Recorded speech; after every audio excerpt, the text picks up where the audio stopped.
Hi guys, Shelli, Pelly, Annie Parker Confidential. Hey, you ever notice how some people always seem to achieve any single goal that they set out to do, and others have lots of great ideas and lots of creativity, but they never really seem to get anywhere and they kind of flounder through life? There's a secret sauce. It is the difference between being a goal setter, somebody who sets goals, and a goal getter, somebody who actually achieves them. All right, stick around and I'm going to tell you the difference and I'm going to show you how you can be a goal getter.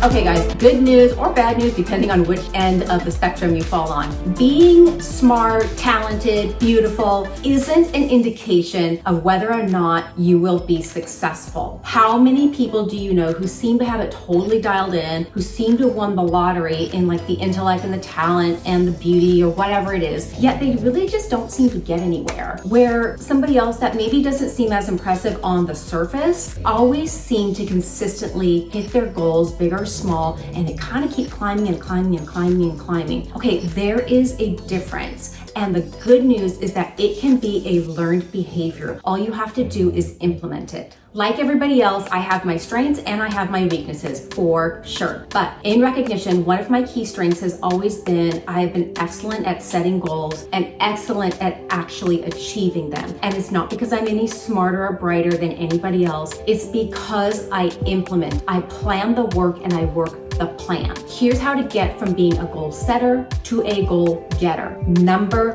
one, you want to have your goals clearly defined in your mind. Now they can be small goals. It doesn't have to be a big one. Clearly define them in your mind and then write them down. Based on those goals, you're going to plan the work and then you will work the plan and you will break those down into a daily timeline so that you're consistently moving forward. Here's something recent from my life that I will share with you and how I achieved it. The goal that I wanted to offer you all a 6-week summer workout program. I wanted you ready for summer by the beginning of summer. I backed that out and said that means that I need to launch the program to all of you by May 2nd. And if I need 18 full videos, I need to film 3 per week. And I just backed it up. I scheduled my days. I had a day for filming. That was a doozy, 3 workouts in one day. I had a day for editing so that by the time it launched, which was last week, everything is done. And now all I have to do is promote it. So that's an example of how I planned the work. And then I actually worked the plan.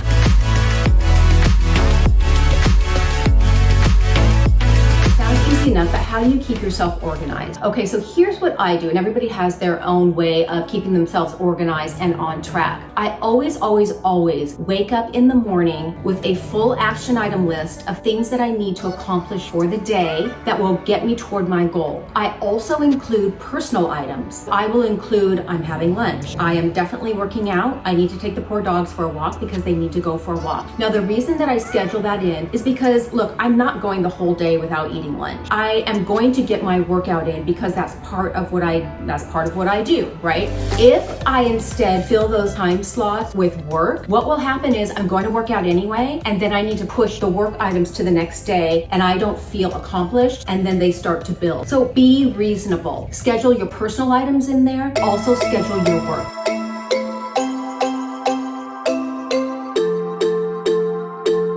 The third thing that I do is that I make sure all of my to-dos for the day can be reasonably done in that day. It doesn't do any good for me to have this big laundry list of things that there's no way I could complete it in a day. I mean, what good is that doing other than they just start to build?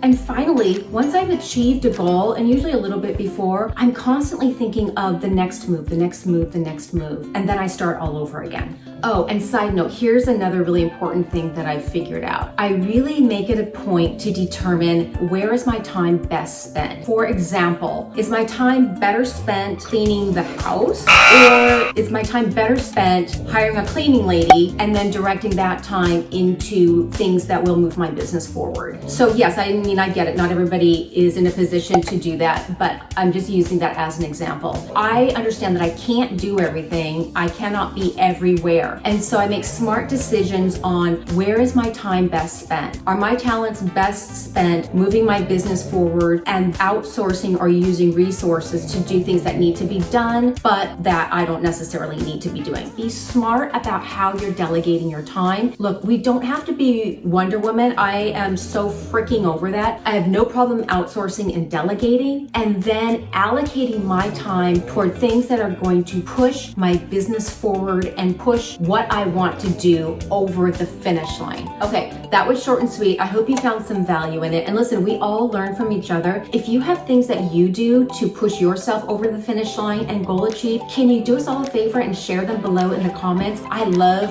reading what other people do, and I know that other women would love hearing from you too. Okay, for all things health, wellness, beauty, and healthy living, visit me on the blog, AnnieParkerConfidential.com, and